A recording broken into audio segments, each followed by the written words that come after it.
గత ప్రభుత్వం ప్రస్తుత ప్రజాప్రభుత్వం చేస్తున్న అభివృద్ధి ప్రజలు గమనిస్తున్నారు అని మంత్రి వాకిటి శ్రీహరి అన్నారు.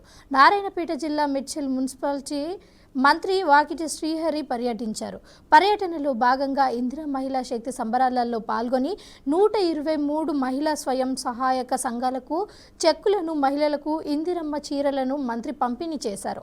పట్టణాలలో సీసీ రోడ్లు, అలాగే డ్రైనేజీలు, కొత్త రేషన్ కార్డులను మంజూరు చేశామని మంత్రి తెలిపారు. అలాగే మక్తల్ నియోజకవర్గంకు 3000 ఇందిరమ్మ ఇండ్లు రాజకీయాలకు అతీతంగా అర్హులైన ప్రతి పేదవాడికి ఇస్తున్నాము అని తెలిపారు. గతేడాది బీఆర్ఎస్ ప్రభుత్వంలో ఒక్క ఇల్లు కూడా ఇవ్వలేదు అని విమర్శించారు.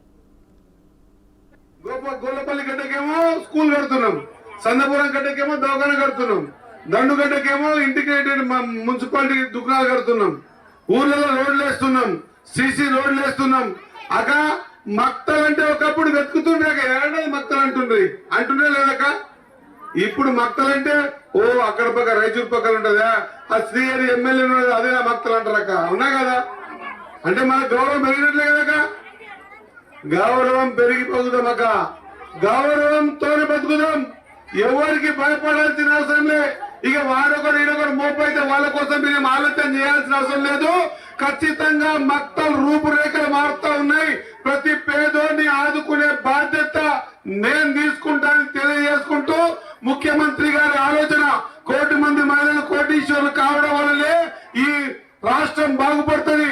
అందుకే కళ్యాణ లక్ష్మి చెక్కులైనా, ఇండ్ల కొత్త ఇండ్లైనా, లేదా మీకు ఇచ్చే పెట్రోల్ బంకులైనా, మీకు ఈ సంఘాలకి